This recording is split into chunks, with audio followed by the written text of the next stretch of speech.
Give me all you got! Well, you know, for me, the action is the juice.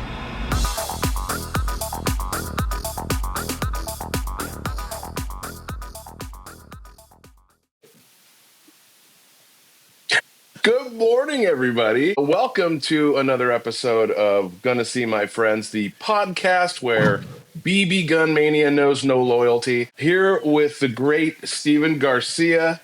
Good morning to you, sir.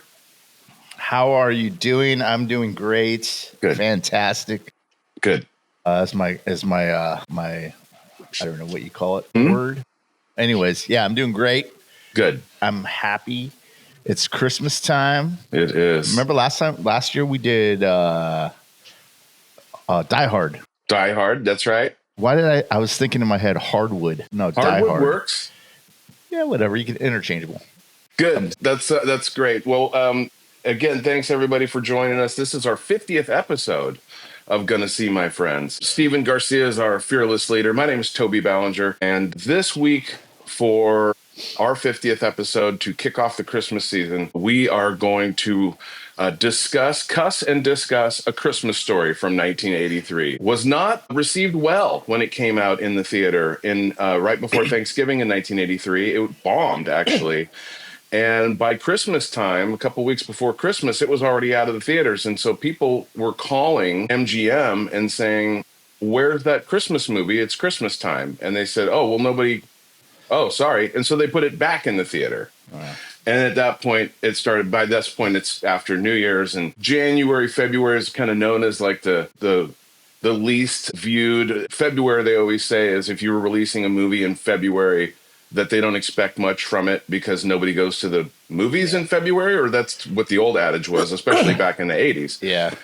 But and then since then, it's become a 24-hour marathon on channels like TBS, and I think that's really where it, and TNT, and I think that's really where it picked up and became a traditional movie for people like you and I who were kids at the time this movie came out, and it's starring a kid, and you know, this is before the Home Alones. This is before Die Hard. This is before. I mean, it's even before a lot of the John Hughes movies that we've talked about. So in '83, unless it was a we had we've done other 1983 movies. We did some Indiana Jones, and we've done.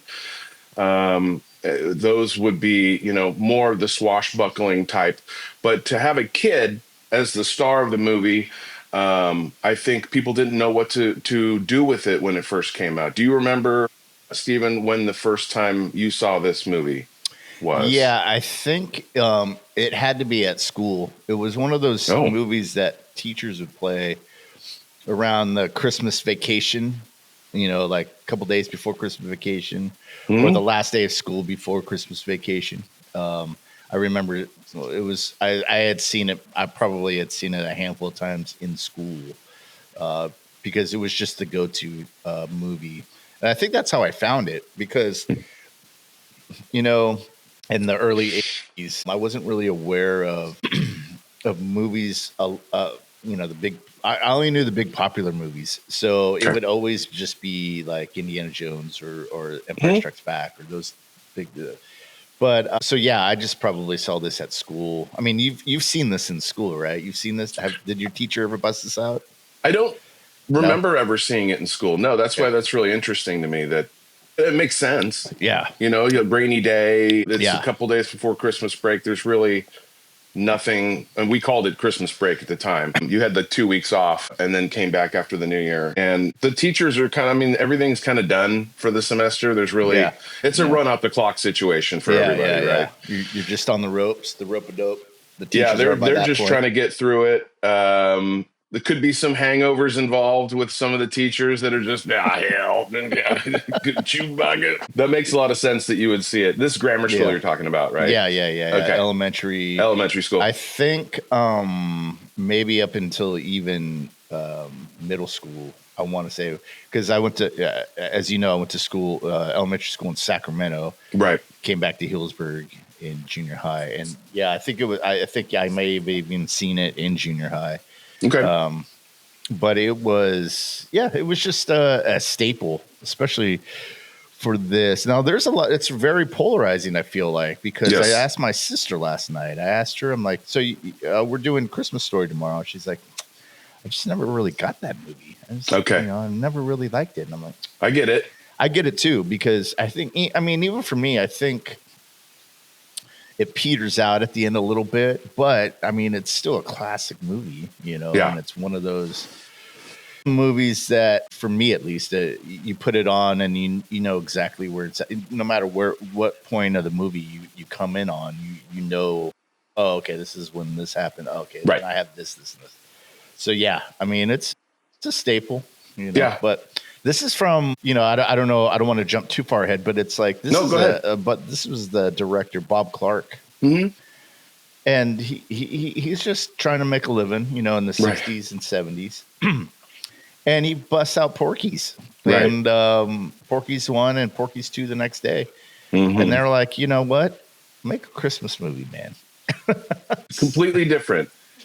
So he goes on to do Christmas Story. Then afterward, Rhinestone, Turk 182, which I love. 182. Yep. From we the need hip. to do Turk 182 on this. Oh, yes. On this show. I forgot all about that movie. That movie's great. Dude, that's cheese is amazing. Yes. From the Hip, which I love, which no one seems. Do you know that movie? Yep. Yes. Okay, so he's Judd Nelson's a lawyer. Judd Nelson, yeah. It was good to see Judd Nelson because we loved him so much in Breakfast Club. We're like, I need to see more of this guy. And the next thing I think he was in is From the Hip. He's the attorney. Yeah. And Loose Cannons with Dan Aykroyd and Gene Wilder. And he just goes on to have kind of a middle of the road kind of baby geniuses. So I mean, for this to kind of come out of that is. Or it's beginning of his kind of career. It's kind of amazing to see, man. Right. I agree. And I think, just to touch on your sister's take, because I've heard that as well, is, what I found is you ask the guys what they think and the guys love it. And you ask the ladies what they think and you're going to get a mixed bag. And I think the reason why is there's not a whole lot in here for girls. Yeah. They're barely in the movie. They're in the classroom. And other than that, I don't know if anybody has any lines.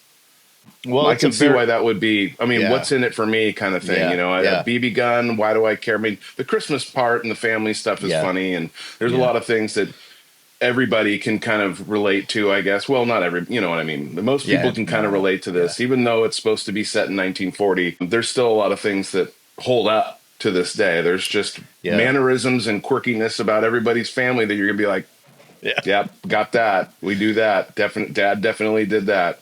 Yeah. So and also I think it's a traditional family. So I mean, I think for the women too, it's just a snapshot of like a time of when. Yeah. If you notice too, they eat the same dinner, right? They eat the same dinner every night, except for they're going to have turkey on Christmas. Yeah. And then the Bumpus dogs knock. But other than that, they have meatloaf, mashed potatoes, and red cabbage every single night for dinner. So that was the thing back then. It was because it's the post-Depression era. Yeah.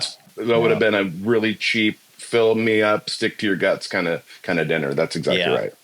And so, I think it's the trad life, trad wife, whatever you want to call it, is not really particularly attractive nowadays. But, like you said, there's a lot of other things too in terms of the family dynamic and the kind of things you do at Christmas, the rituals that this story kind of, or this movie kind of is relatable in a lot of ways, especially having siblings too. And I think that we've talked about this on other podcasts as well, where it's not right out in your face, but it definitely shines a light on the patriarch of the family is kind of an idiot. And the smartest person in the whole movie is mom. Yeah. Keeping the family together. Yeah. She's holding it all together. Melinda Dillon is phenomenal in this. She's my favorite character in the movie. She is so funny. And the way she just carries herself and is, we'll get into it. But Peter Billingsley is awesome as Ralphie. It wasn't in a whole lot after that. When Jon Favreau made Elf, with Will Ferrell, one of the things I thought that he did brilliantly was to pay a little bit of homage to Peter Billingsley and have him as the head elf in Santa's workshop. I haven't seen that in years, so yeah. Okay. I don't remember. He's older, but you don't realize who it is, but you notice those big blue eyes that he's got. And so Peter Billingsley's wonderful in this. Darren McGavin is incredible. I've always loved him as Billy Madison. He played Billy Madison's father. And the rest of the cast is hilarious. Yeah. Well, the kids are really good in this. Yeah, and speaking to Darren McGavin, he was kind of like the, let's see, I would like to say maybe he was like the Gene Hackman of TV in the 70s. I think he did a lot of cool made-for-TV movies.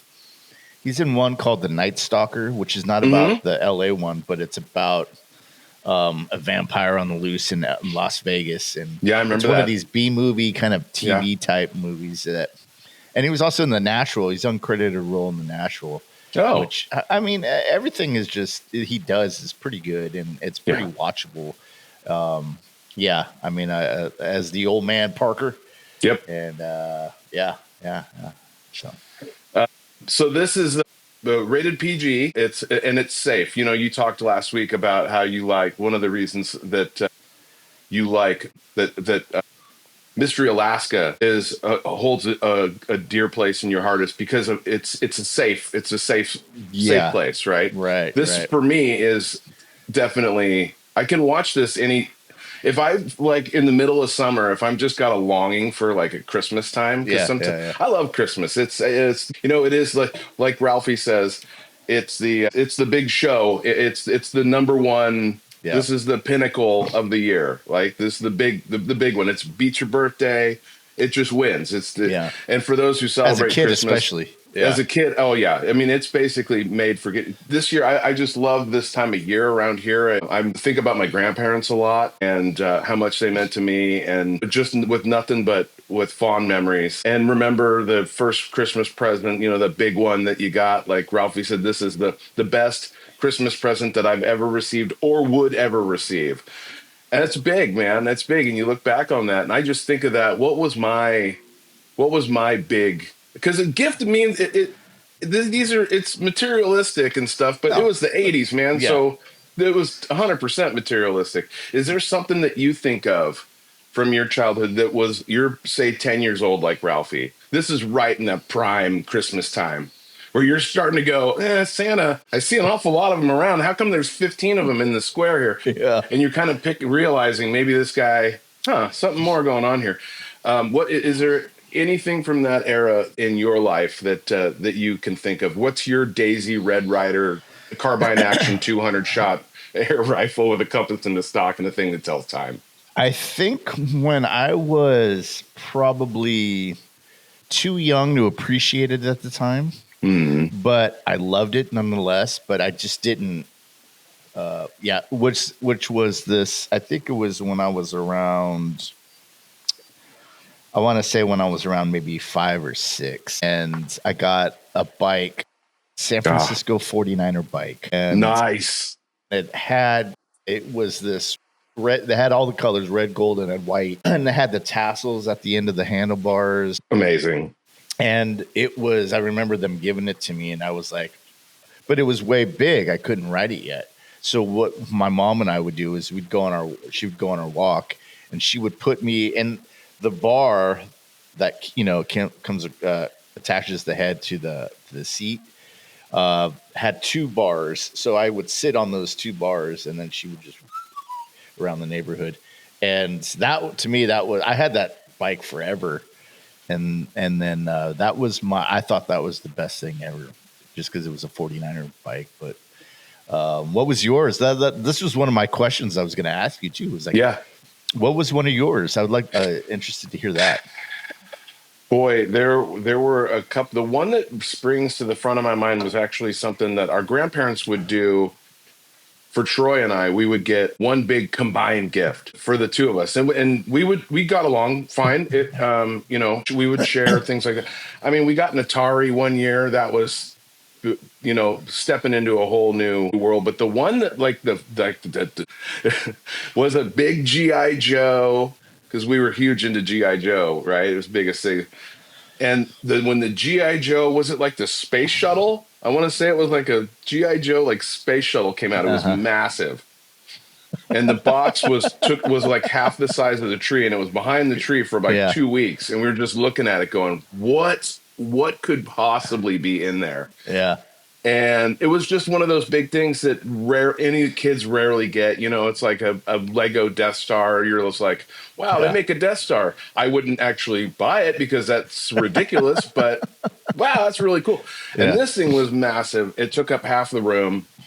I know the G.I. Joe had an aircraft carrier that was even bigger than that nobody got, because what are you going to do with this thing? That your room becomes, you have to have like a playroom.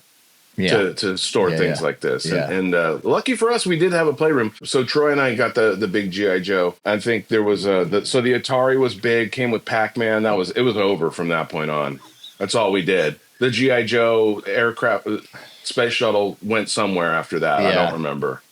Well, those are the big things back in the 80s, which I feel like, and maybe we've just aged out, but I feel like we don't have those cultural things anymore. Or maybe they're not as impactful, but like we had Pac-Man. Remember how big Pac-Man was? I do. When we were kids, Pac-Man. We had Atari. We had game consoles started coming out. Man, it was a great time to be a kid. There was a lot of stuff. And then, speaking of GI Joe, like I had a lot of Star Wars too. I had a lot of those. I had the Millennium Falcon. Now I wish I would have kept that. That's a lot of money now. Yeah. But I had the Millennium Falcon. I had, I think my cousin had the F-14 that they used, the big one. I don't know. Maybe I had that one. Yeah. I had my uncle would just get all these big toys for me. Like, it'd be like, shit, yeah. But yeah, that was a great time to be a kid. It seemed like they were like $1 million. They were $1 million gifts where you're like, that's a really special. Well, it was big too. They were huge. Yes, and they were really big. Yeah, so you would just automatically be like, this must be like $1 million or $100. Yep. And yeah. Here's a good one, and then we'll get on to the movie. I just realized Castle Grayskull from the He-Man collection. I got the Castle My cousin Grayskull. had that. Yeah. That was an amazing gift, Christmas gift. Wasn't that a carrier or no? That was the actual. It folded up. Okay. I don't remember if you could, because the men were really big too. That figures were huge. Yeah. You had G.I. Joes, and you couldn't really play G.I. Joe and He-Man figures together, but you would. And then Star Wars, I think, were a little bit smaller than the G.I. Joe figures. Yeah, the Star Wars had the stiff arms. Yes. And then G.I. Joe, you could twist the arms. Yeah. It had that freaking kung fu action grip. Yeah. Like that was. Reminds me of my ex-girlfriend. Why did they call it a kung fu action grip, dude? I don't know if that's what does kung fu have anything to do with this? I don't remember. I don't know. It would just be like this, though, and you could put stuff in their hands. Yes, you can put stuff in their hands. Oh man! So it's an hour and 33 minutes. This movie is 1 hour 33 minutes, and it goes by really quickly. And again, you can just watch it from any point. It's kind of more of just chapters and vignettes. Yeah, vignettes. Than it is like an actual plot line that goes all the way through, and there's a reason for that. 7.9 on rated 7.9 on IMDb, 89% on Rotten Tomatoes, and the audience also has it at 89%. I don't think I've seen a tie number there. So it's certified fresh. It was released on November 18th in 1983, and its budget was $28 million. I don't think these numbers are right. I think that's an old. That's not right. I didn't look up the budget. Did you? Yeah. Let's see. It bombed. I know that as far as money wise, but it's certainly made it back since then. Estimated budget, it says $3 million. $3 million. That makes sense. Yeah. And it grossed worldwide. It grossed $20 million. So yeah. Wow. Okay. Yeah. So that was mostly after it had left the box office, went back into the box office. Yeah. And I think they released it in 1984 for Christmas as well, because we weren't doing a lot of you weren't really renting a lot of movies at the time. I mean, it was probably available to rent. Yeah. It's the really early stages of that. That's right. They would put out the big blockbusters. Okay, it's directed by Bob Clark, like you said. It's written by Gene Shepard, based on the book In God We Trust, All Others Pay Cash, which is a 33-chapter book. I've always meant to read this book. Have you? I don't remember ever even seeing it in the bookstores. Seeing it when I was in high school. I think somebody had the book, one of my acquaintances in high school, but I never read any of them myself. Okay. And it's autobiographical. He just changes the names of the people. Yeah. His name is he's Ralphie, and then his younger brother is Randy. And then so that book was 33 chapters. There is some Christmas stuff, and there's some other. It's not just a Christmas book. It's just stories from his childhood. It takes place in Hammond, Indiana. There were, as soon as the MGM asked for a sequel almost immediately after the backlash that people were like, what happened to that Christmas movie? Bring it back. And they said, hey, can you write us a sequel? And he said, well, I've got other stories from the same book. And so those collection were put into the sequel that was called My Summer Story, which starred Kieran Culkin as Ralphie and the great Charles Grodin as the old man. It was Charles Grodin's last movie before he passed away, and that came out, I want to say, late 70s. Have you seen that? Have you seen the sequel? Because Christina and I watched it once. Didn't make a huge impression on us, but I do remember watching it, and we were watching all the Kieran Culkin movies at the time. I think we were going through all those. Have you ever seen My Summer Story? No, I don't think I've ever even heard of it, really. Kieran Culkin. What year did that come out? It came out in...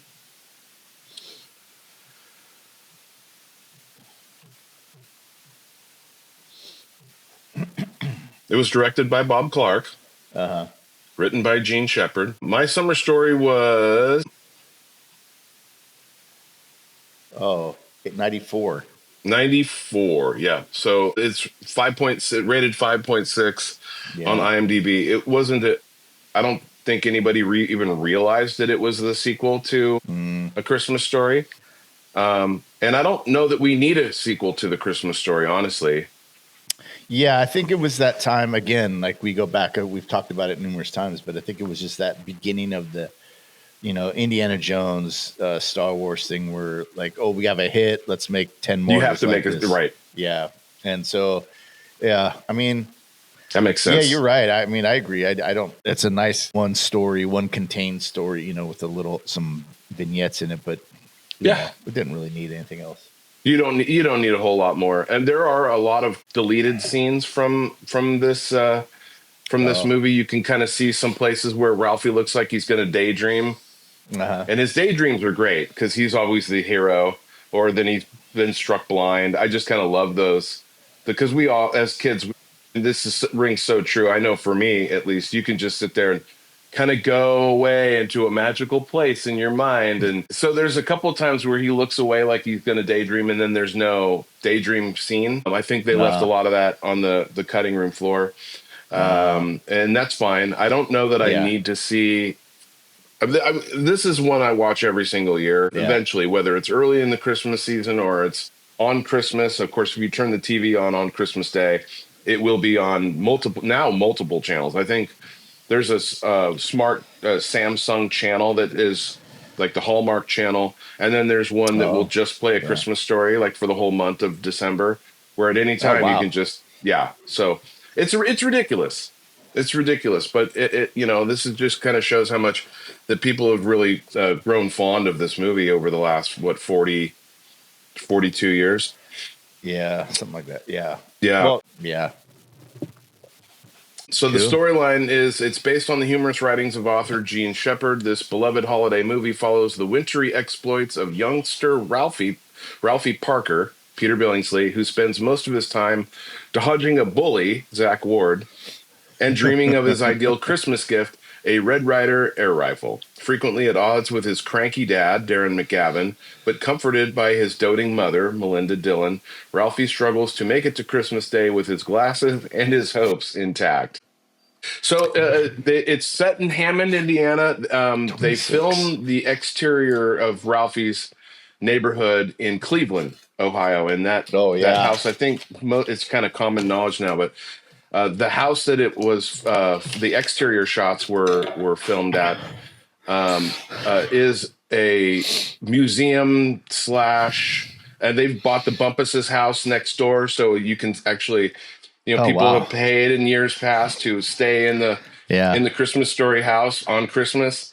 There was this big long waiting list. Now there's I looked at it the other day.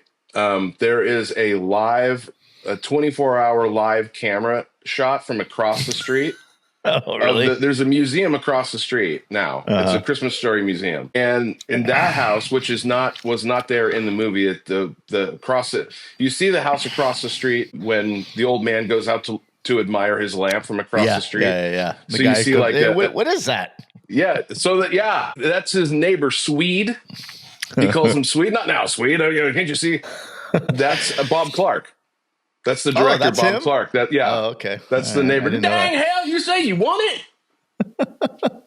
So he's in the movie uncredited. He's kind of funny. And then the whole neighborhood gathers around it. Mom's in the house like, oh, she's mortified. She's like, what is the electric sex gleaming in the window? So Cleveland, Ohio, for Ralphie's house, the town square, Higbee's, that's all downtown Cleveland. And have you ever been to Cleveland? No. I haven't either. I kind of, I think my first experience with Cleveland was probably from watching Major League. And they talk about how they kind of portrayed it as this rundown kind of, it's an old steel town, right? Steel mill town along and I think it really kind of got a bad rap. Honestly, it looks beautiful. It looked beautiful in 1983. It's a beautiful looking city. I think, yeah, it got a bad rap for a while because it was supposed to have been really violent and a lot of crime. Because it's like in Beverly Hills Cop, I think it was up until I guess it was still 84. He was like, this place, with the exception of Cleveland, is the worst, and Cleveland just was the butt of jokes for the early 80s, That's I forgot about that. The interior shots. Now, you'd be surprised to hear when you go to the house, if you were to go to the house in Cleveland, that it would not look like the inside of this house necessarily. I mean, they've decorated it this way, but this is all shot in a sound studio. The interior of the house, is shot in a sound studio in Toronto. Yeah. And it honestly, that was news to me. I mean, it makes sense because of how some of these shots you're like, wow, these houses are really, these row houses, or what they call kind of shotgun houses. Yeah. Where you open the door. I mean, this isn't a shotgun house, but you know what I'm kind of talking. They're very narrow, and you got a basement, you got a ground floor, and you got bedrooms. So you don't even see where you do see the parents' room in this. And when Ralph goes, you don't know if it's on the first. I'm assuming it's on the second floor. Yeah, that's what I'm assuming. Yeah. What were some of your rituals? Did you have any rituals Yes. Just name one. Like, what was one of your rituals that you had at Christmas time, or you and your family? Well, we would go to mass at like 4 in the afternoon. Oh, okay. And then on the drive home from Santa Rosa, we would stop and see my grandmother's sister and Aunt Margaret, because they lived right around the corner from the church. And then we would go home Christmas Eve. This is on Christmas Eve. Go back to my grandparents' house, and we would make fondue of all things, because apparently I insisted on this. We had it once, and from that point on, we had fondue. Now, this is the boiled meats and vegetables in like a chicken broth. I tried to turn Christina onto there's anything so you got a boiling pot of whatever, cheese. Yeah. Cheese, chocolate. Those are, it's kind of more of an appetizer type dish. And it's definitely something that's pretty swanky from the 70s. And for some reason, everybody had a freaking fondue pot. I think the boomers loved that stuff, man. And so we had a couple of different fondue pots, and they would cut up cubes of meat, steak, and just raw on the plate. And then you take your fork and then you boil it in the fondue in the broth. Gotcha. Oh, okay. Christine, the first time Christina, well, the first Christmas we did fondue, she was like, so you got unseasoned meat and you got it boiling in chicken broth or chicken stock or something. I'm like, well, now that you mention it, now that you put it like that, it's really kind of nasty. But we loved it, man. That was our tradition. And then we would open presents at my Christmas Eve, and then Troy and I would spend the night at grandparents' house, and Santa would come in the middle of the night and fill our stockings, and we would open the stockings. So that was our yearly thing. How about you? What did you guys do? Well, we just we're at the house that I grew up in Healdsburg.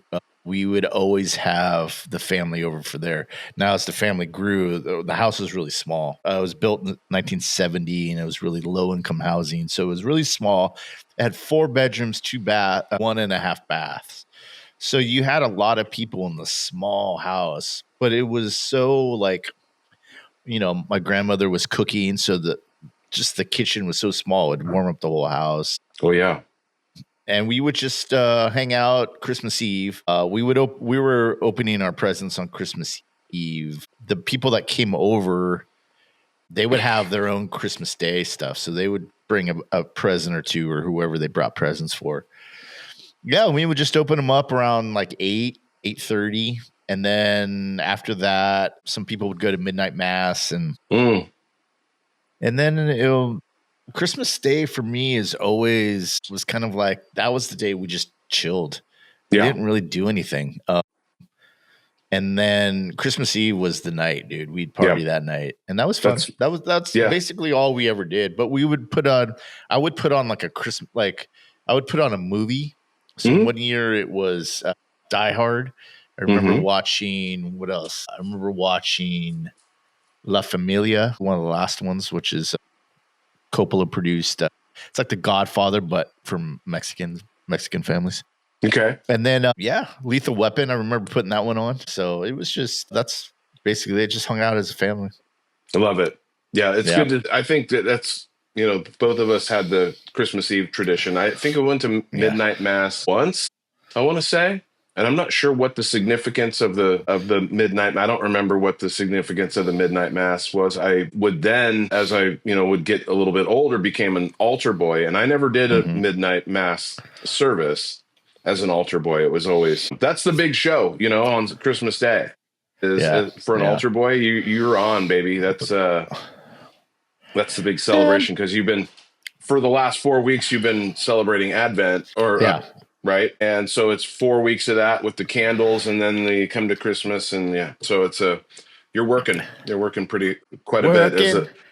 Because we're headed for the fight, working every day and night. You remember that? I think Rocky being 3? An altar boy was kind of a thing that actually made church a little bit more fun than just kind of sitting, standing, kneeling, sit, stand, kneel, that kind of thing. I actually enjoyed being an altar boy for the few years that I did it. So like we said, we don't necessarily need to, let's talk about a few highlights. Sure. I remember the trailer for this movie, and what I remember, what we saw was You'll Shoot Your Eye Out came up quite a bit. Santa pushing Ralphie's with his boot, pushing him down the slide, and him going all the way down and landing in the pit at the bottom. Those are my memories of seeing, before ever seeing the movie, just seeing that scene play over and over and over again. Yeah. Is there anything from the first few scenes in here that really stick out to you now that you've gone back and watched it again? The triple dog dare and the frozen tongue to the pole is always a highlight. It's always, it's amazing to me how this is held up so long, because again, this is a movie where you see it every year and like what's coming, but when you watch it, you still kind of giggle, at all these scenes. And like you said, it's very boy based. So it's like growing up as a boy, like you go through these things. Let's see, the bully showdowns are always fun to watch. Even when they're at school and he's like, "Uncle." You're right. There's a lot of uncle happening. Yeah. Yes. That dude sold that pain really, because as a kid, when I would get bullied, it was so scary. It was like, I'm gonna die kind of feeling. And so it was always that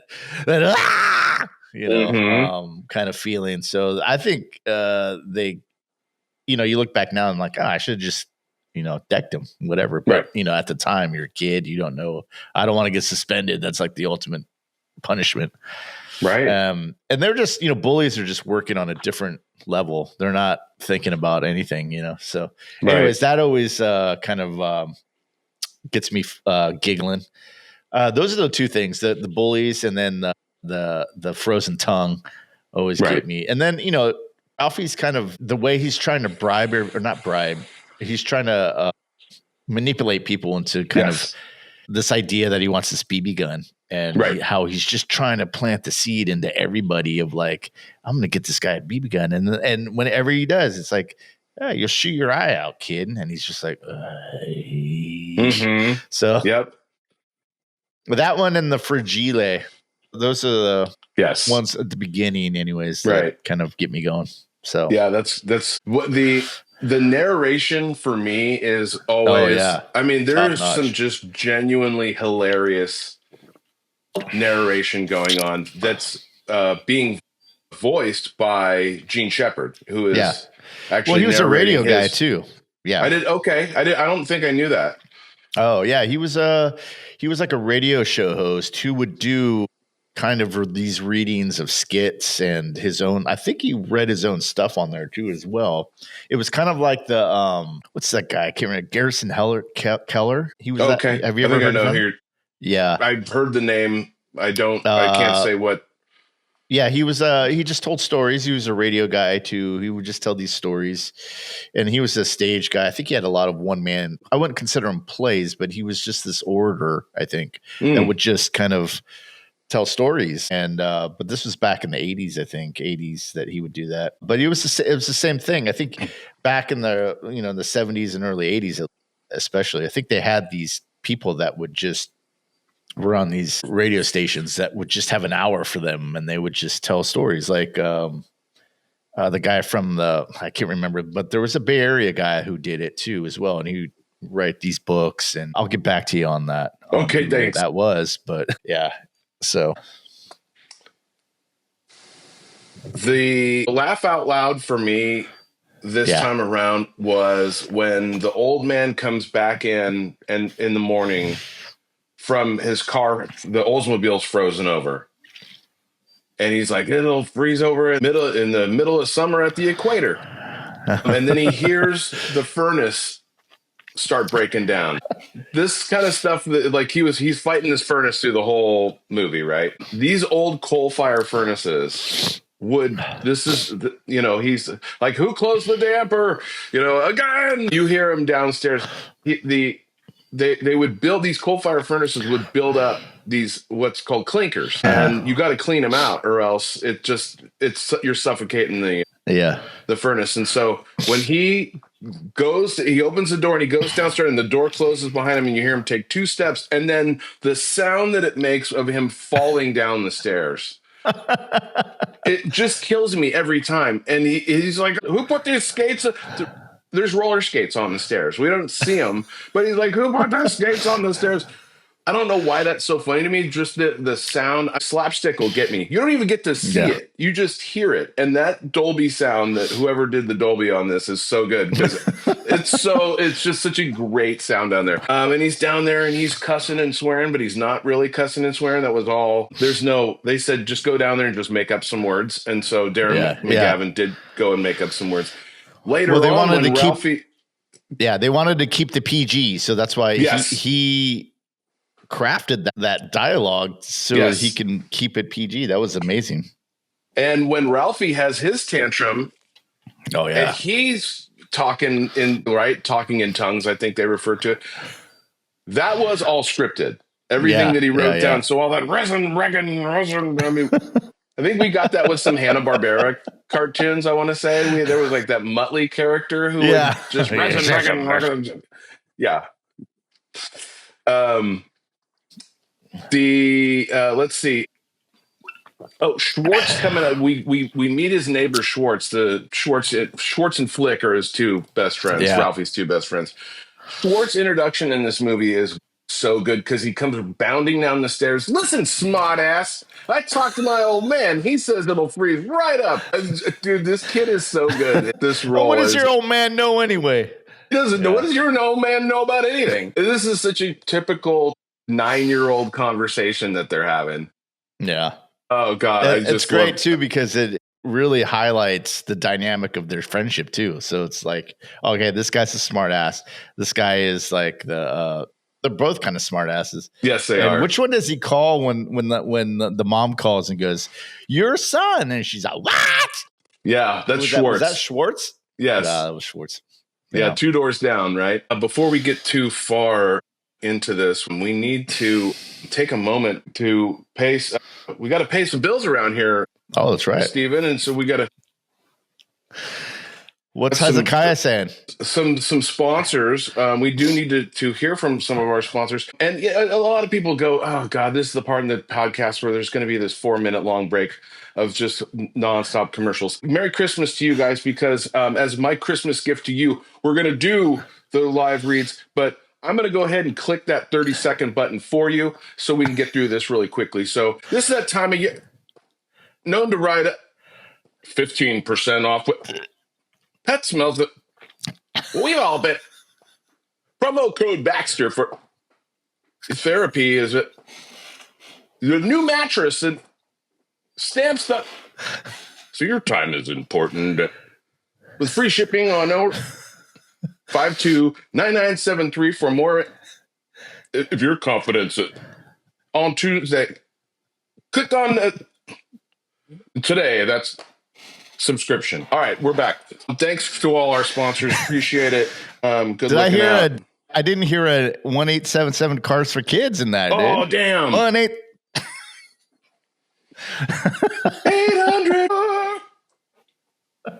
You're welcome. See? Didn't get paid for that. Man, that is priceless. You can't. Merry Christmas, everyone. Price on that. That was awesome. Let's see. Where were we? Okay, so as they're driving down, they go out to get the Christmas tree, right? Yeah. The flagpole, sticking to the flagpole. You know how they did that, right? It looks like he really stuck his tongue. Yeah. I heard it was like some sort of the suction, so they had a little hole in there, and then they kind of just there's a little air hose in there. It looks really real. I was like, this poor kid, man. But then finding out that they drilled a hole in it, put an air tube up to it, and then there's a little set. Yeah. I'm like, oh, that makes a lot more sense. I always thought it was real. I did too. Yeah, because all you needed was some warm water and it would be fine. But yeah. And by the way, I don't know if you've ever done that. I certainly have. And it works. It freezes up. You got it. Yes. I think I don't know where I did it, but it was one of those things where I felt it just immediately connect and attach. And I was like, ugh! Yeah, you got to rip it off 1 second fast to get it off of there. That's right. Otherwise, the hot water is what does it. Yeah. So okay, so we talked about the red cabbage and mashed potatoes and meatloaf. What I think about this Daisy Red Ryder carbine action 200 shot air rifle with a compass in the stock. It's important that there's a compass in the stock. And Ralphie even says as much when he's daydreaming about saving his family from the bandits that are all wearing they got the bandanas on and the family's all hiding under and here he comes. Good thing I got all blue. He says, I'll trust you blue. Good thing it's got a compass in the stock. And I'm like, absolutely. It is a good thing that I love that they're poking fun. Ralphie pokes fun at the fact there's a compass in the stock. It's ridiculous. Why is there a compass in the stock? And they point out the ridiculousness of it. Yeah. And, I think Gene Shepard was commenting and saying that he really he got it mixed up with another gun company that would make these guns. So when this came out, Red Ryder actually had to custom make a gun with the compass in the stock. And that's right. They sold out. The sales blew the roof off the factory. It was just these little things that just ripple effect that a movie like this has with every, this neighborhood in Cleveland is spotless. It's gorgeous. This gorgeous neighborhood where this house is. And not that it was, it's kind of near downtown. I don't know if you've seen where it is. It's like on 11th Street in Cleveland. So it's down there. You're not far from town. And they kind of show that where the kids right in the, going all the way back to the beginning, I'm sorry, but the kids all run out of the house, the opening scene. They go running out of the house and they run down to the streetcar and they take the streetcar downtown. That's what we see when this opening shot. They're like 9 years old. They're going to downtown Cleveland. This is how kids were. We did the same thing. We ran out of the house at 10 o'clock in the morning, 9 o'clock in the morning during the summertime and didn't come home till dinner. Just feral, just running them up. Or you were just in and out. Yeah. I remember being in and out. Yeah. Just like coming home, maybe, we're going to go swim in the river. So you'd come home, change, go back out, come home, change, until it was nighttime. And then it was like, can I get one more in and out before I have to stay in? And sometimes, nope. It's dinner time. I remember that. But, I remember that because you're like, is it too early? I don't want to go in too early. And then you hear your friends out there, Toby. And you're stalled, but blew it. Sorry, guys. Dinner time. You have to open the window. Sorry, guys. Mom says I got to stay in now. So good. Can you imagine sending a bunch of 9-year-olds down to the river to swim for the day? I mean, that's today. What that's we did. insane. And to think about, I mean, it's just, it's kind of odd. What? I mean, the only thing I can think is how things have changed. In that, I think one of the reasons why I find a lot of comfort in this is it does kind of harken back to a time that's way before our time. I mean, 1940. And you just assume that this is what it looked like. I take it for, that this is what was going on in almost 100 years ago. It sure seems like it. I have no frame of reference. It's cool that they have the 1940s cars. It's like a 1939 Oldsmobile that the old man drives. These are all donated by the city of Cleveland for these driving around shots. Well, it was like car clubs. Yeah, car clubs that's right. Donated. And there was a concern about the salt, on the streets. And so they would have to hose them down every night and park them in this garage downtown, this underground garage. And it was just a bunch of car clubs around Cleveland. They were just like, we'll supply you with some cars. So there's a lot of, it's a lot of nice cars in there. There's some really, really nice cars. One of the things I was looking at is when they're driving back from, so they would go, on Christmas. Oh, you and I think by today, Christmas kind of starts like after Halloween, Thanksgiving, before Thanksgiving. I mean, well, there's this anticipation. Right. And I used to think that right after Halloween, I'm ready. And Christina was like, pump the brakes, guy. I mean, we do a whole month of it. It doesn't need to be 2 months. And now all of a sudden it is kind of like a 2-month thing. People were putting up their tree a couple weeks before Thanksgiving. I'm watching people's lights up in the neighborhood a couple weeks before Thanksgiving. And I'm like, so I'm not the crazy one. This is like now a 2-month extravaganza. And in 1940, you would go out and get the Christmas tree on Christmas Eve, take it home, decorate it that night. Then the kids would go to sleep. The parents would stay up all night, wrap the presents, and put them under there so it looks like Santa came. It was like a one night kind of thing, man. Yeah. I remember. Yeah, I don't think it was ever. I don't know. My grandparents growing up, I think we got our tree pretty late in the season, but not. Okay. It was probably within 2 weeks of December we'd get ours, and then it was like right after, like a week not even a week, probably like a couple days after Christmas, it was gone. So it wasn't that long of a thing. Would you go to the we have out here in Sonoma County? There's Christmas tree farms all over the place, and we'd always go. Well, me and Hezekiah would go out. You and Hezzy? Oh no, he would cut his down, but before he moved out to Pennsylvania, PA. Sure. We would go out and he would cut his down, but I would just be like, no, I'm going to go to a tree farm and, a tree lot or whatever you want to call them. Okay. But Hezekiah, man, he was out there, he had trees on his acreage. He had acreage. So he had trees out there. He would go. It's important to have acreage. We had our favorites. So we, growing up in Forestville, and there's, 20 Christmas tree farms out within a 10-mile radius from us. So I think we have at one point or another, I mean, you're only cutting one tree down. So you gotta, there are years where you go to your favorite lot and everything's picked clean. So oftentimes you would want to go early in the season, because if you wait until 2 weeks before Christmas, go to that lot that has always treated you so well, and you always found good trees, there might be nothing left, and you kind of have you got to take what you can get, because I think it wasn't until I moved out that I bought a tree at like the Rite Aid parking lot for $20 or something like that, which was perfectly fine. Perfectly fine. Now tree. I was at Whole Foods the other day. They have some trees there. They're like $70 for a tree. See? Yeah. I think people are cutting them down. I never bought them.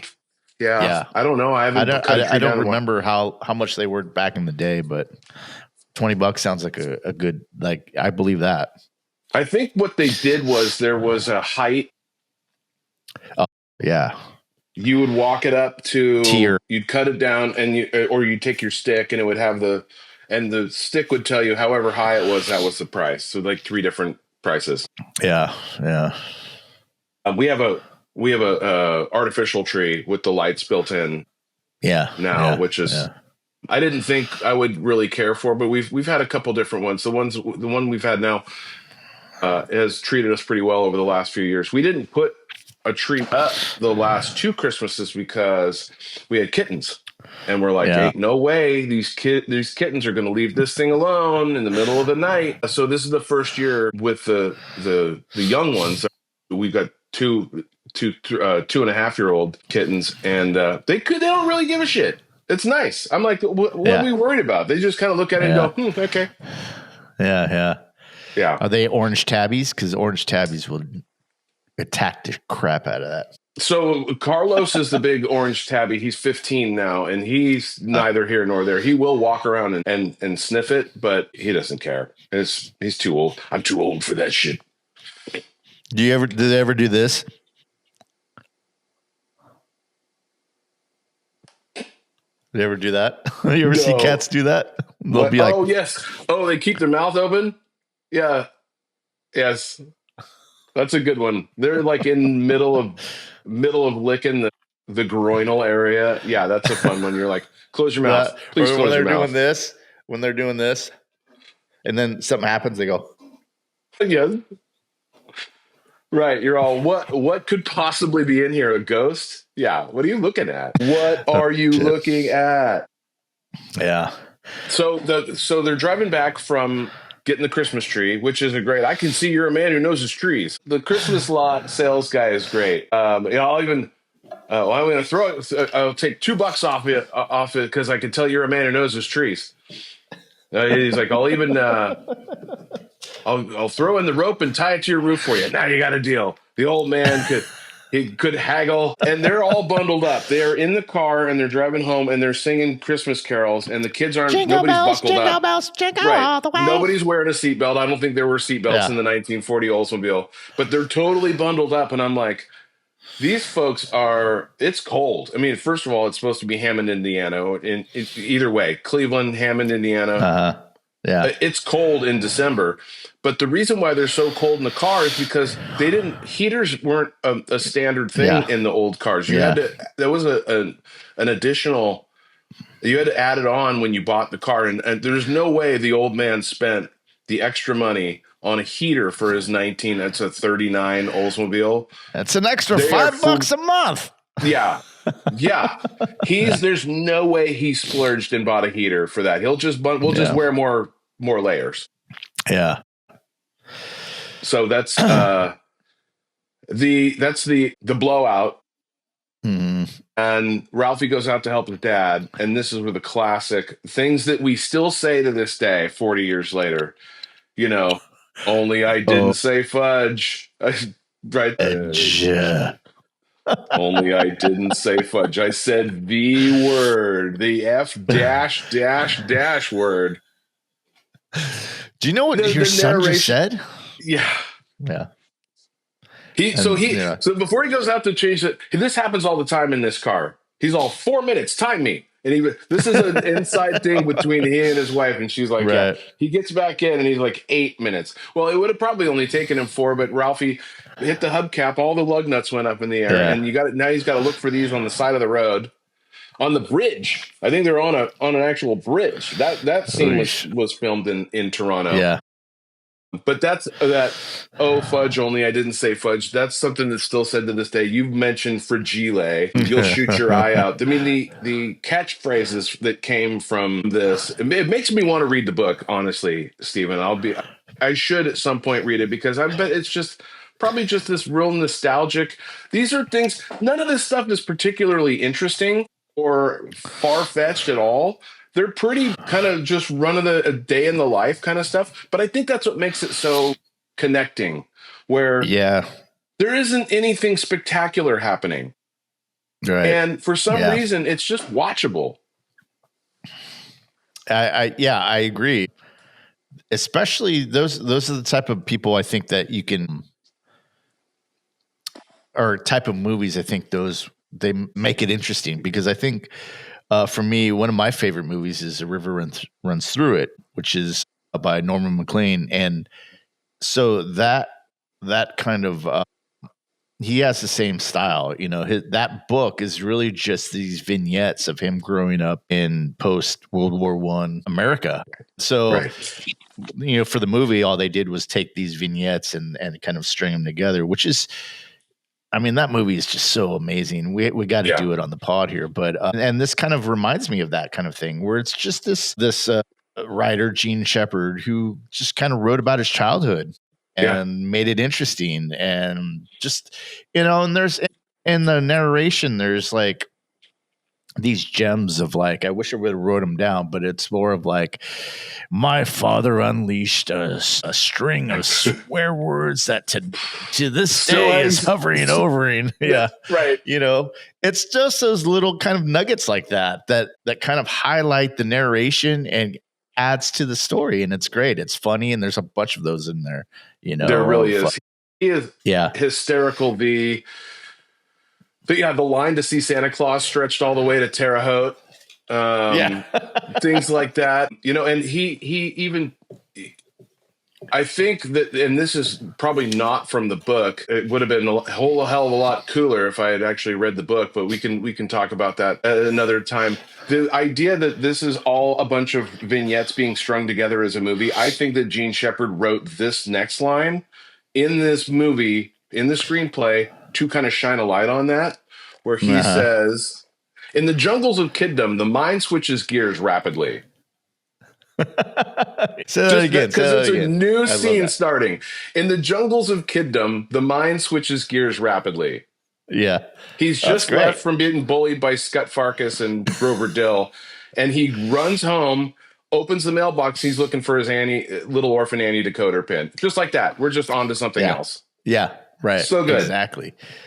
And that's kind of like, that's a survival thing. As a kid, you have to go from the most traumatizing thing to, all right, well, where's my decoder ring? And it was just that quick. Because, I mean, it is a survival thing. So. That's what they say about pitchers. You had a rough outing, you got to have a short memory. Even between innings, you got to have a short memory. Yeah. This is a whole new start. Just fucking next, switch gears, move on. So good. The family who, did you have a brother or sister or cousin one of the kids that doesn't eat? Troy wouldn't eat. My younger brother wouldn't eat. So it's very much like, very super picky. But when he was this age. Oh, picky wise. Yeah, my sister. I can understand they're eating the same damn thing every night. Yeah, that's true. I'd be picky too. Red cabbage. You love red cabbage. Fucking, we have it every night, dude. My sister's kind of picky. She's a picky eater. And Jagar, if you know Jagar, then he's really picky. And it's really interesting to watch them because they'll eat, Christmas dinner and all that kind of stuff. But it's just for that night. And it's not like, their aversion to leftovers is weird. I'm a big leftovers guy. I'll eat. Because on Christmas we have tamales and turkey and all this other stuff. Yes. And so we have like weeks of not weeks, but about a week or 10 days of leftovers. And especially with the tamales, you freeze them. Yep. You take them out, you put them in the microwave, wrap them with a wet towel, put them in the microwave, and you got a little meal there. And so absolutely. Yeah. So that sounds so amazing, dude. Homemade tamales. Yeah. Get out of here. Dude. Last year was the first year we did it. Usually we do it like a couple days before, depending on where Christmas is. So if Christmas is on a Monday, on that Saturday, we'd have the tamale making day where we'd make them. But last year was the first year where we came early. I got to my uncle's, I think around 11, and started making them. And then I think they were ready by like 2 or 3. And then we would eat. Everything else would be ready too. The rice, the beans, the carnitas. Yeah, the carnitas, everything would be ready. The enchiladas, turkey, mashed potatoes. That would all be ready by then. So then now that's the new tradition, is make them on the day so they're fresh. And not that they weren't fresh before, but it was pretty good. Unbelievable. How many ears of corn do you start with a big family like yours, making a huge batch, a 10-day batch of, are you talking tamales? 40 ears of corn to start shucking and cutting? No, we used to, my grandparents used to make the masa for the tamales. Okay. I don't know how, but now we buy it. We just go to a Mexican market and buy, I think we did 10 pounds. Nice. Of masa, so that would make a lot. I mean, that would just make enough. But for like, usually we have, those big tin pans you could buy at like Costco that you put. We'd fill up maybe like, I can't remember, maybe five of those, and then steam those. And then, I would eat like maybe 3 or 4 tamales during the course of the night. And then, we'd divvy them up and we'd take them home, and then you throw them in the freezer, or, you keep them in the fridge. And if it's going to be past like 2 or 3 days, and you put the rest in the freezer. But it's amazing. It's a tradition, and it's so great. It's so amazing. I love them. I didn't realize how. Yeah. Well, I didn't realize how big of a commodity tamales was. And there's this one video that's going around TikTok or Instagram Reels or whatever. This girl, she's in her like truck, and she's like, "Look I got a bag of tamales." She's just, I got my hair standing up. Yes. Yeah. She just loves tamales. I didn't realize how big of a commodity it was, especially at Christmas. Well, when I was working in construction, if you could get down to, what is that street? Piner Road, or one of the, I think it's not Piner Road, like Sebastopol Avenue. That's where it was. There was a lumber yard down there and supply house down there. And if you can get down there before 9 o'clock, you'll run into the tamale lady pushing a cart down the street had 3 different sections in a big kettle. And sold out by 9 o'clock in the morning. Just a huge, every day, Tuesday. If you're not there by 9, she's sold out.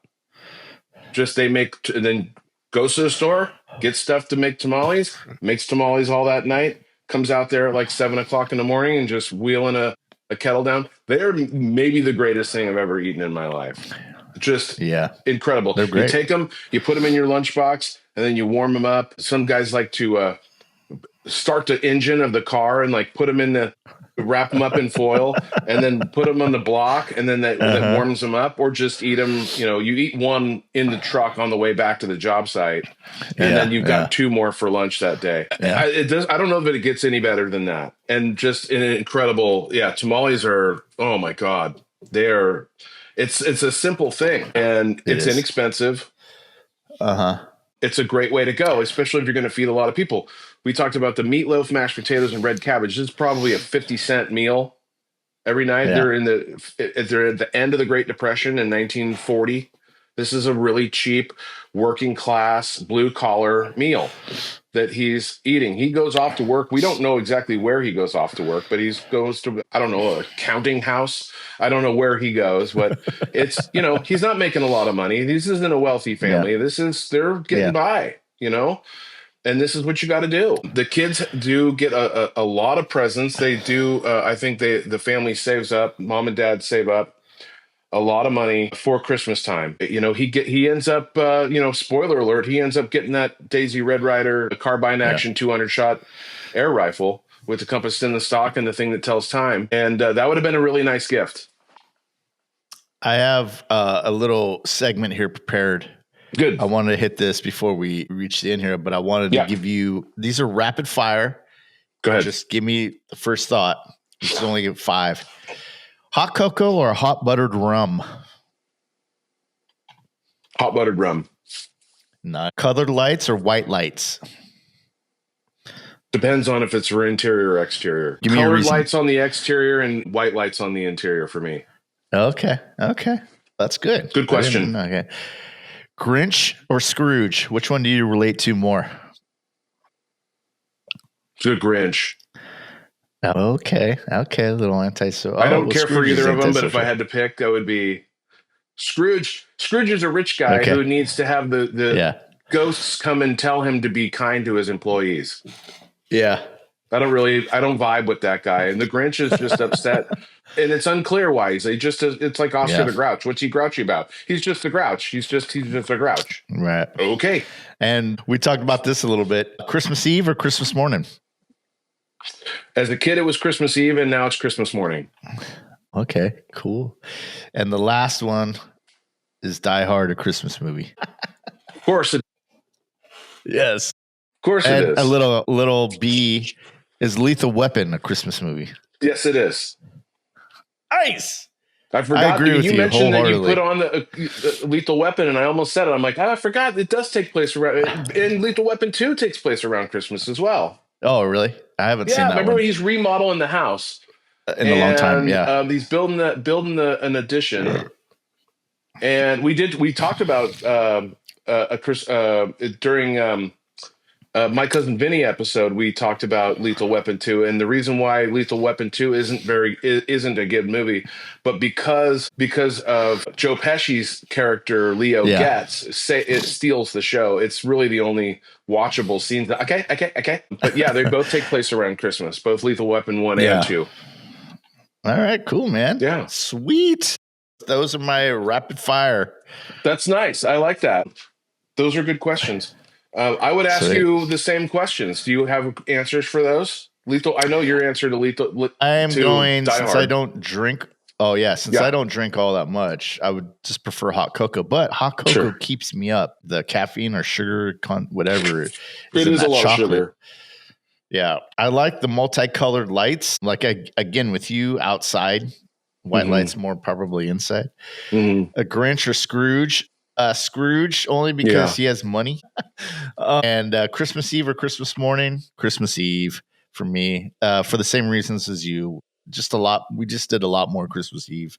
And is Die Hard a Christmas movie? Yes, it is. I don't know how people say it isn't. Right. Anything that takes place at Christmas is a Christmas movie. That's just the rules. I didn't write them. That's just how it is. All right. Is Gremlins a Christmas movie? Yes. Yeah. Yes. In fact, me and Scott went and saw the double feature at the Roxy last year. We saw Gremlins. Oh yeah, you told me about this. What was it? Silent Night, Deadly Night.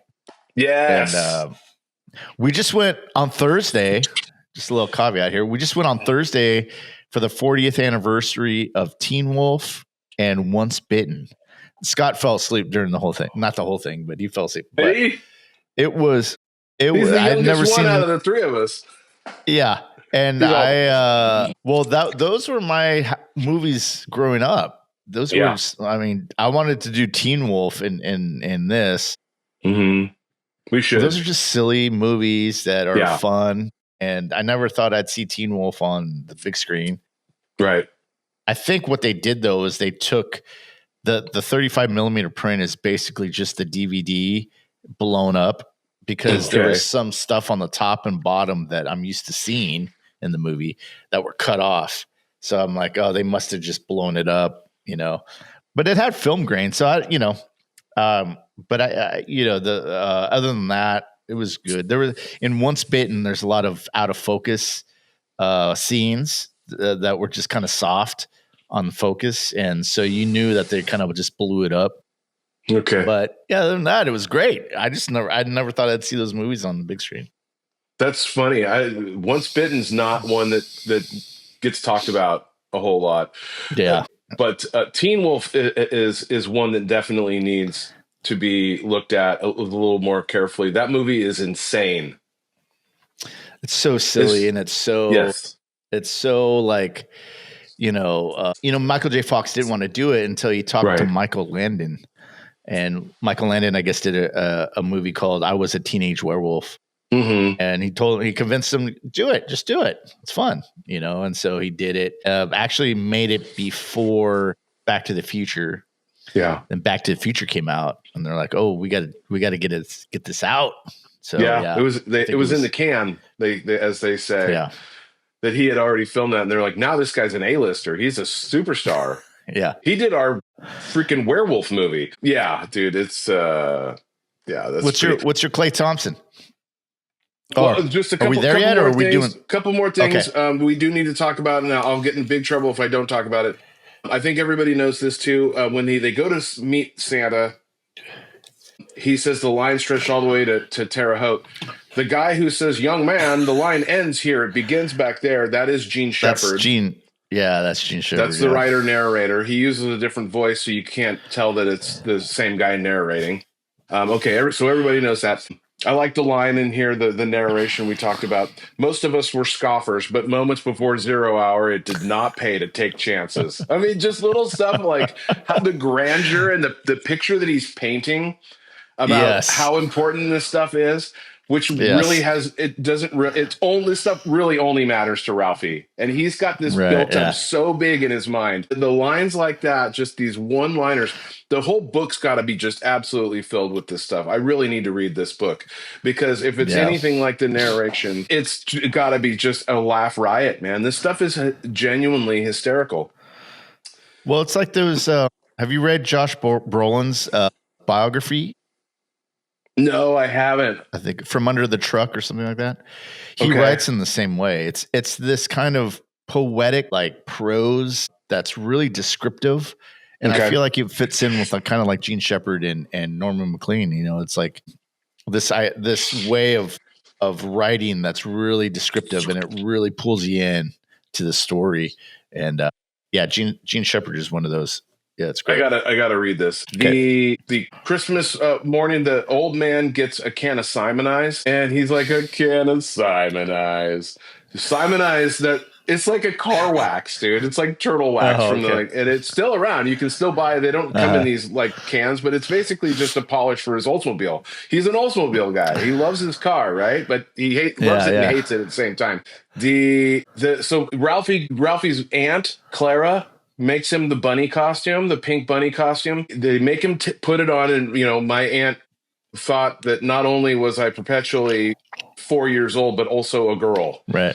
So, and then he says I just hope Flick would never spot these, because of word of this humiliation could make life at Warren G. Harding's school a veritable hell. Wait, what? His narration's always been in the background, but this time I listened. I was like, I really was paying attention to the narration of it. Everything he says is funny, dude. It is hysterical, the narration in this stuff. It looks like a deranged Easter bunny. The dad's funny. Mom is adorable. To answer your, we do need to talk about Bo Ling Chop Suey Palace, where they go to have dinner. This is one of the reasons why I was kind of skeptical on doing this one, because this final scene is problematic at best if we're judging it by 2025 standards. But even in 1983, this was hilarious, and that's 40 years ago. But this is, oh boy, is this racist. Well, is that kind of begs the question of, can you still appreciate things, especially in the 80s? Yeah, you can. Early 80s. Okay. The thing. You're right. I mean, is it a great way to end the movie? Absolutely not. Can you going back and judging things 40 years later, listen, I'm not going to go back and go, hey, but listen, Al Jolson, what his stuff that he was doing, all things considered, no, that shit's fucking wrong. Okay. Right. The blackface and all that stuff. Yeah. But this is having these guys sing with with an Asian accent like this, over the top Asian accent. Look, if it was their idea, that's one thing. And if they, but I don't think that's the case. I think in 1940, the only place that was open for dinner on Christmas would have been Asian food, likely. Or if you can find a Jewish place to eat, they're probably open. And what I never noticed before is on the outside of the restaurant, it's the only place that's open, right? And it says, and you're like, I never knew the name of this restaurant. It's called Bo Ling because it used to be a bowling alley. And the W on the neon sign is out and it says Bo Ling. And so formerly a bowling alley, now a Chinese food restaurant. Yeah. And I don't know if it just happened to work out or they just went, well, let's just call it Bo Ling. I never noticed that before. Have you ever seen that? No, I didn't notice that either, but I know that scene was totally improvised. And was it? So what you're seeing there is like, I don't know if, to answer your question, I don't know if that was their decision to do, the staff was to do that, or if it was like, just go in there and make fun of this or that, whatever it was. But I mean, I agree with you, man.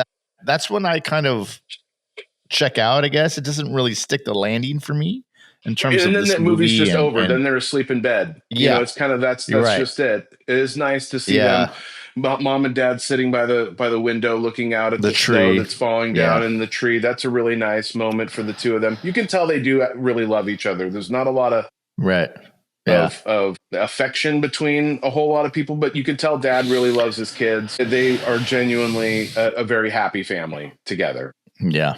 But you can't listen. In 1983, this was the whole thing, right? And we went to school afterwards. Kids were walking around school singing jingle bells like this at the top of their lungs, and it was, neither here nor there. And looking back on it in hindsight, it's kind of yeah. So, well, not a great way to end the movie, but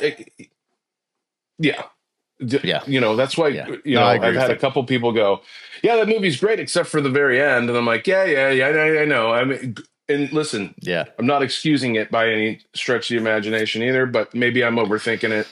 I'd be remiss if I didn't at least bring it up and say, yikes, little yikes for the end of the movie there. Yeah.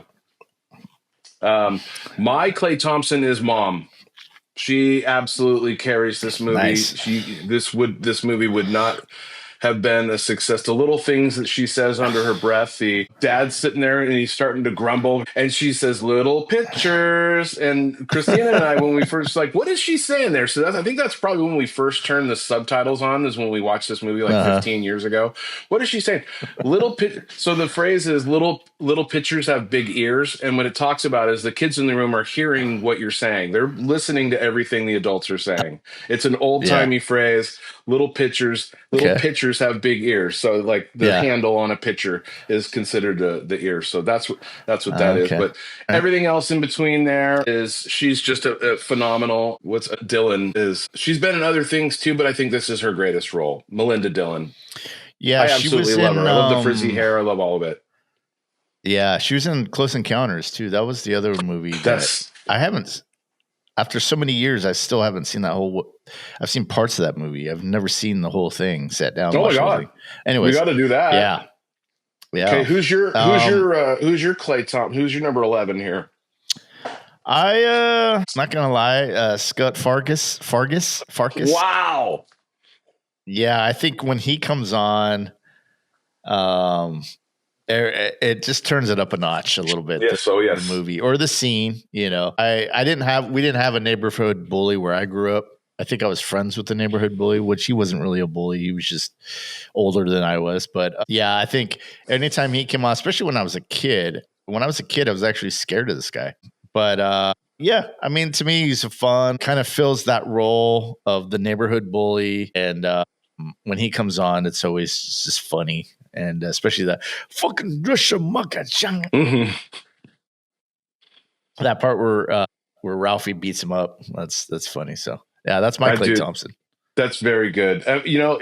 And we should do an honorable mention to the actor. I have his name written down here. Ian Petrella, who plays Randy. Randy's fantastic in this. I love Randy. He's always just got that dumb look on his face. He's just, the meatloaf, double beatloaf. When he gets knocked down, when we first meet Scott Farkas and Grover Dill. The narrator says, Randy lay there like a slug. It was his only defense. Just so good. Randy's phenomenal. The look on his face when he's just got his mouth agape through the whole thing is just really great. I don't think he's been in a whole lot of other. He's not really an actor, I don't think. The actress who played Miss Shields is Teddy Moore. She was 8.5 months pregnant when they were filming this movie. Yeah. So instead of having her be visibly pregnant, they just made her what they call a more stout woman, because it would have been, you couldn't have had an unmarried school teacher that's 8.5 months pregnant. I'm like, well, why don't you just make her married? Why doesn't she just have a wedding ring? That's what I was thinking too. I was like, that's a weird way to go about it. And then they padded her up so that they made her look like she was a heavyset lady. I'm like, why isn't she just that Mrs. Shields then? I don't. Yeah. I get. We stayed pretty honest with the source material, I guess. So she's about to give birth in this, which is not anything that I knew. I like that R.D. Robb plays Schwartz, and that Scott Schwartz plays Flick. You'd think that the guy whose last name is Schwartz would have played the character named Schwartz, but that's not the case. And Scott Schwartz, who plays Flick, you've seen in many other things, and I'm not sure about how much RD. These are guys that are still acting. So let's see. That's a good Scott Farkas played by Zach Ward. Yeah. So good call on that. Ward. So that's the pod, everybody. Thanks for hanging out with us. This is a good kickoff to this week, our 50th episode, and then next week we'll do Steve's your pick, and then I think we're gonna do that, and then will that be it for the year? Yeah, I think so. We'll take the holidays off.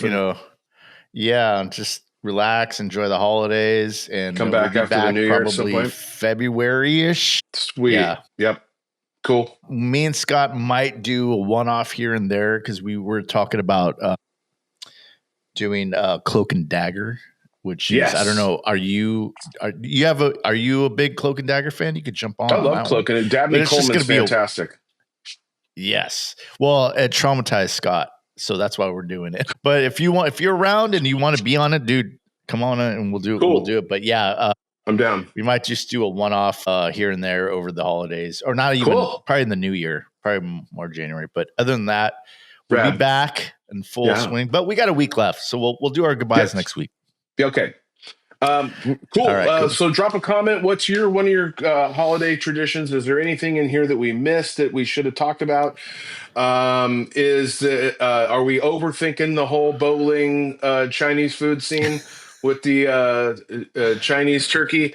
Let us know in the comments. Hit us up on the socials, and hit like and subscribe. Hezekiah. Thanks, Hezzy. Hezzy's out there, hopefully staying warm out in the greater Pennsylvania area. But otherwise, Stephen, thank you for letting me do A Christmas Story at long last, and probably end up watching it again in the next couple of days.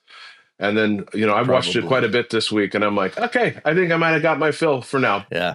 Again, it'll be back around next year. It's just, Anyway, thanks so much, guys, and cool. In the meantime, peace. Merry Christmas. Peace.